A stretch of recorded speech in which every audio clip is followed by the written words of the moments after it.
every single person's hand in that hangar, every person's hand. Even though his staff was telling him no, he allowed every single individual to come up and take a picture with him. His time is money. That was classy, very classy. Guys, I love this time of the year. I love it. Thanksgiving, the holiday season, it's one of my favorite times of the year. It brings about happiness. We tend to think back on our Savior Jesus Christ and everything that he has done for us. And when we do that, we're a lot more thankful. Like many of you, I'm thankful for the knowledge that God lives, that he knows me personally. I'm also thankful for my family. I'm thankful for my friends. I'm thankful to live in the most generous country in the entire world. I'm grateful for this time of year. Our laws are what allow us to be free. Our laws are what make us the country that we are. But when we choose to selectively enforce those laws, you become less safe. Your children become less safe. Your grandchildren become less safe. And when that happens, society falls apart. For the past several years, I've watched as your great governor has done everything in his power to do the best for this state, not just as far as the rule of law goes, but socially, economically. He has created the best state in the entire United States. Your governor has done a great job for you. And what's funny about that is the more he does a good job, the more the woke mob, fueled by the mainstream media, goes after him. And they want to call him a racist. They want to call him a xenophobe. They want to call him a nationalist. And that is so far from the truth. I have witnessed this firsthand as I've worked with him over the last several years. This is a great governor, and he cares about you. He cares about your children.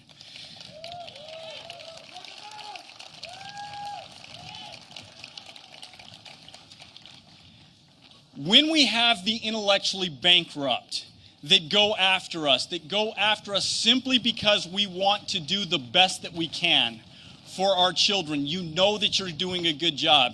And Governor, the media is after you just a little bit less than they are after President Trump. We have to stand up. We have to do what is right, and your governor does what's right. It's not just here in the state of Texas. Throughout the entire United States, I am proud, very proud, to introduce the governor on behalf of every single Border Patrol agent nationwide, from Florida to Maine to Washington State, Arizona, and Texas. He has been the best governor for the border than we've ever seen before. That is your governor, Governor Greg Abbott.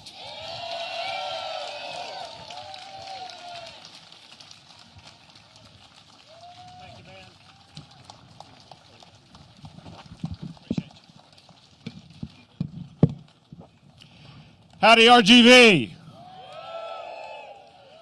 Great to be back here again, and I want to thank Brandon Judd for everything he does. He is the leader of the Border Patrol Union. He is one of the people who are on the front line of trying to secure our border in the United States of America, and he's doing so with an extraordinarily hostile president working against him. It's amazing they're able to do what they were able to do, but when you think about the way that President Biden is fighting back against his own Border Patrol, it takes somebody like Brandon Judd, his strength of character, his stiff spine, his experience in fighting these battles, to know that we have men and women in the Border Patrol on the front line trying to do their job, even though they have their hands tied behind their backs by President Biden. But give it up for our great members of the Border Patrol and everything they do to try to keep America safe.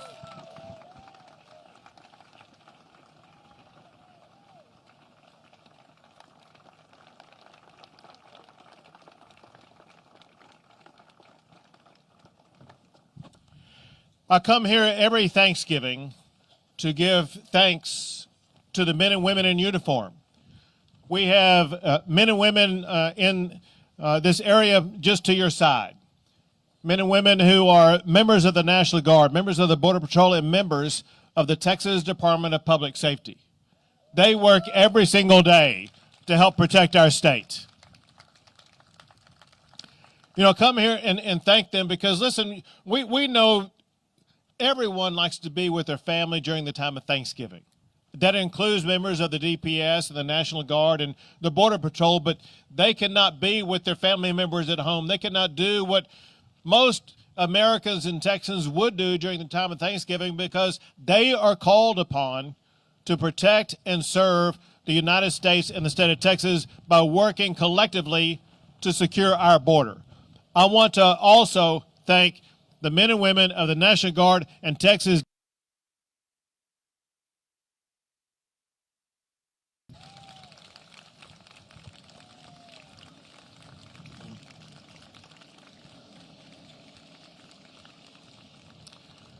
But listen, one very important point about this, and that is those men and women of the Border Patrol, especially the men and women of the Texas National Guard and Texas Department of Public Safety, they should not be here at this time.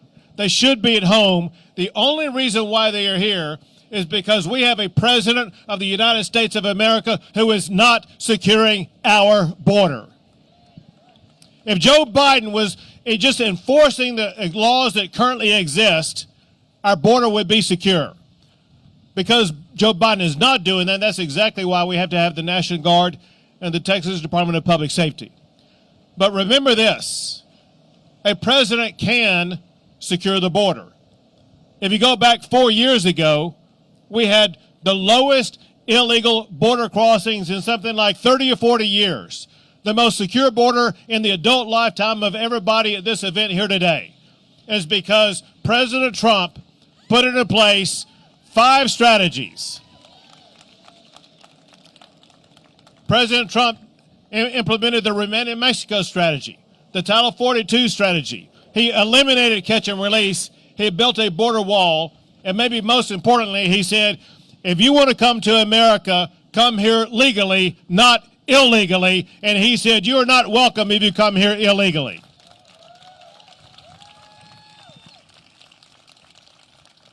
And then in came Joe Biden. And Joe Biden eliminated all of those policies that were put into place by President Trump. And because he eliminated those policies, what has happened to our country has been catastrophic. All-time records have been set the past few years of the number of people coming across the border illegally. 2 years ago, we had more than 2.3 million people apprehended coming across the border illegally. This past year, more than 2.4 million have come across the border illegally. Altogether, under Joe Biden, there have been more than 8 million people come across the border illegally. We have to deal with that here in Texas, but increasingly, people are having to deal with it in New York City, in Chicago, and other cities. So I got news for the people in Manhattan. There have been 4 Manhattans who've been apprehended coming across the border illegally under President Biden. There have been 3 Chicagos of the number of people apprehended coming across the border illegally under President Biden. If you're in Chicago, if you're in New York, and you're tired of these open border policies, you need a new president.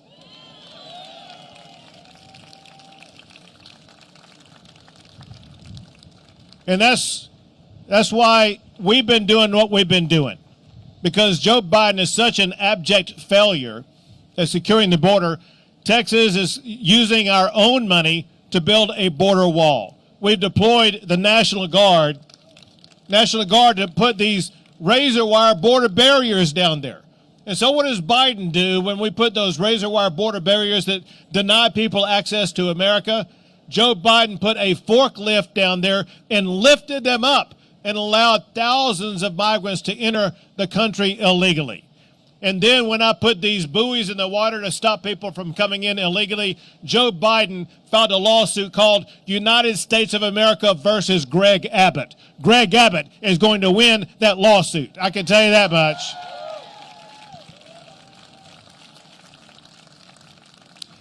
But maybe the most concerning thing for our fellow Americans about what's going on under Joe Biden's leadership is the number of people coming across the border who are on the terrorist watch list. If we just look at the people who are known to be on the terrorist watch list, who are known to be apprehended, is all-time records. What we do not know is the number of people on the terrorist watch list who were not apprehended. Joe Biden is causing a potential terror threat in the United States of America. A president has one ultimate responsibility, and that's national security. Joe Biden has failed at national security. Well, I'm here to tell you that there is no way that America can continue under the leadership of Joe Biden as our president.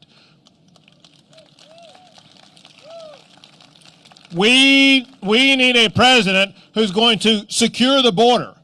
We need a president who's going to restore law and order in the United States of America, not letting these criminals run ransack over the stores that you see images of almost nightly. We need a president who's going to restore world peace as opposed to this outbreak of warfare under Joe Biden. We need Donald J. Trump back as our president of the United States of America.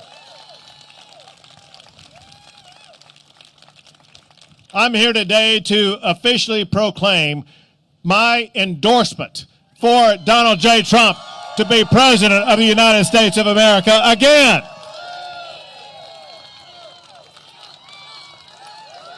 So join me in giving a Texas-sized welcome to President Donald J. Trump, the former and future president of the United States of America. Proud to be an American, where at least I know I'm free. And I won't forget the men who died, who gave that right to me. And I gladly stand up next to you and defend her still today. 'Cause there ain't no doubt I love this land. God bless the USA.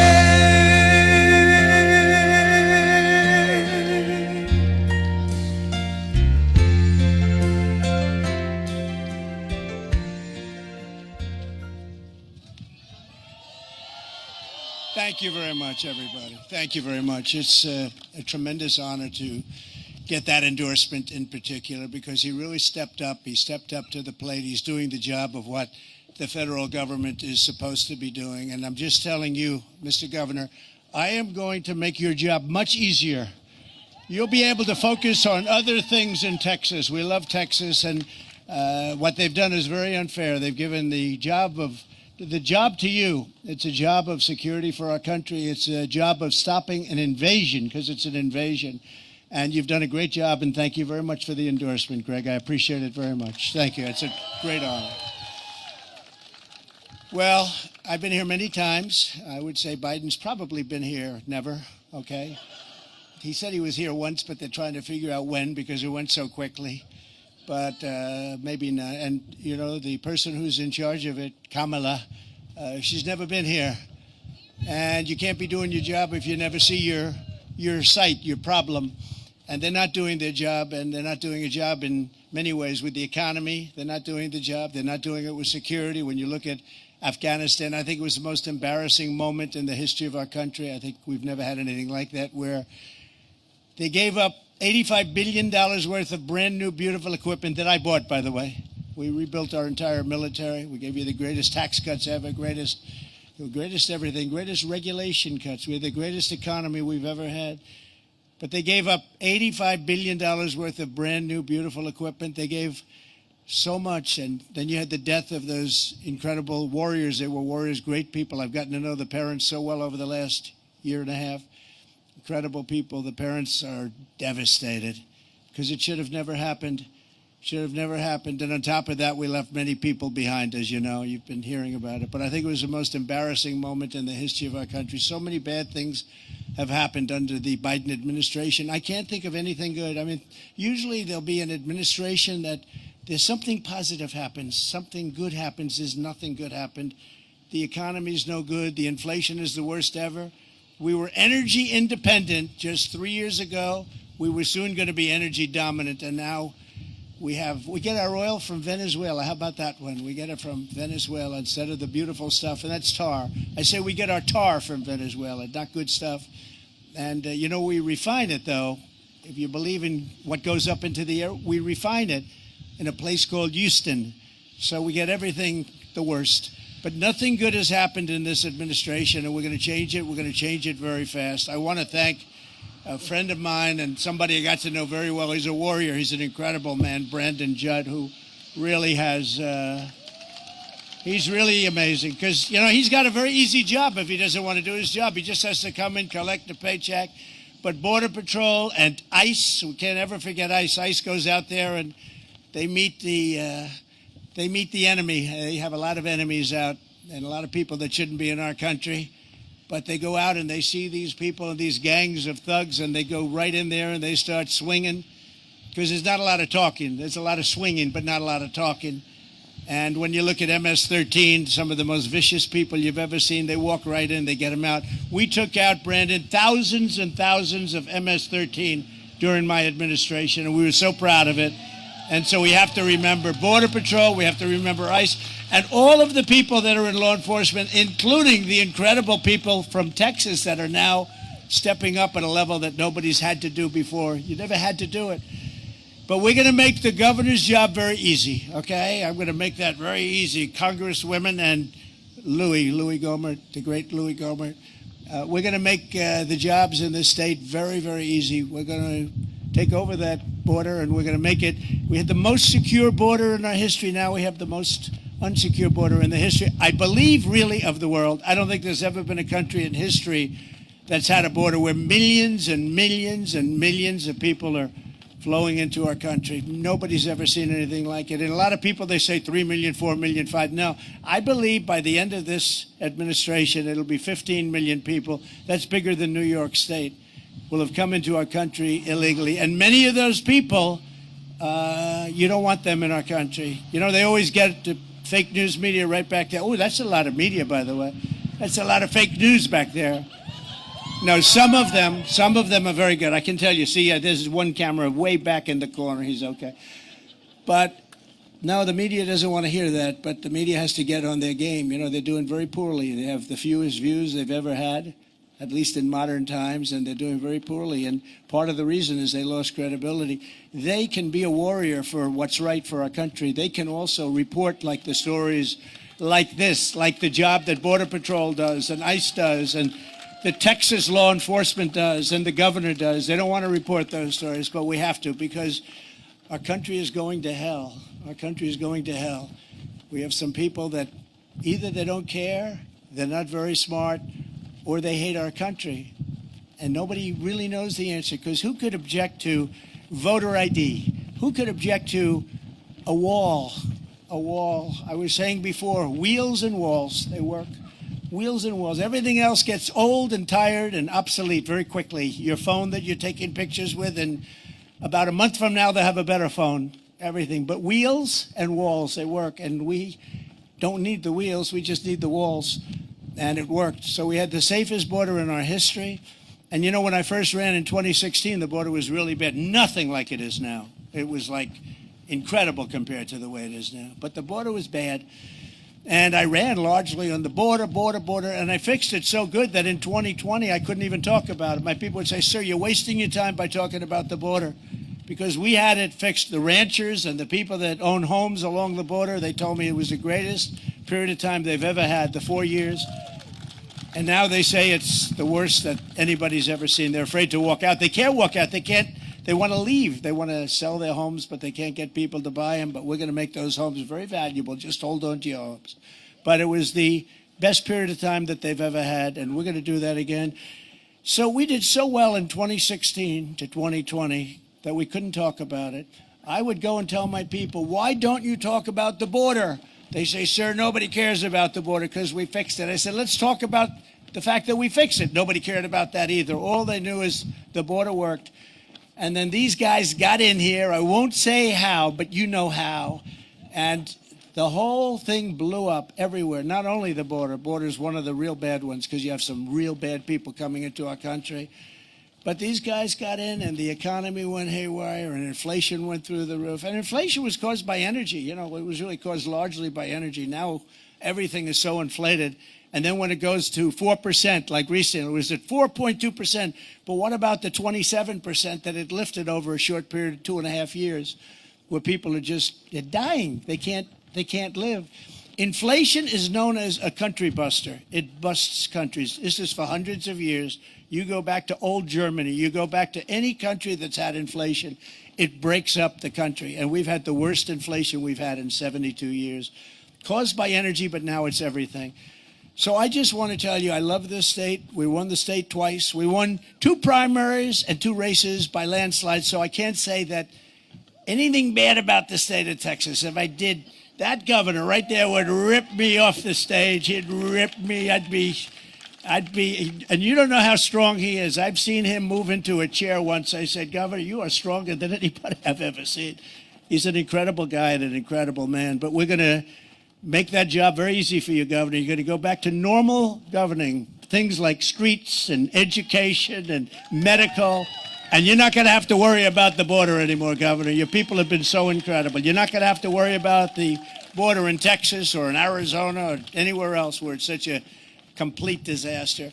So I just want to thank everybody for being here. Tremendous people, tremendous state. We love it very much. And I'm honored by the governor's endorsement. That's a big endorsement. He's not free and easy with endorsements. You look at his record. You don't do too many endorsements, I have to tell you that, Governor. So this meant a lot to me, and it's an honor to have come here and to accept it. And it's an honor to be with everybody today. And we are going to go out and we're going to make America great again. It's very simple. We're going to make America great again. Thank you. Thank you very much. Thank you very much.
From the lakes of Minnesota to the hills of Tennessee, across the plains of Texas, from sea to shining sea, from Detroit Detroit down to Houston, and New York to LA, where there's pride in every American heart, and it's time we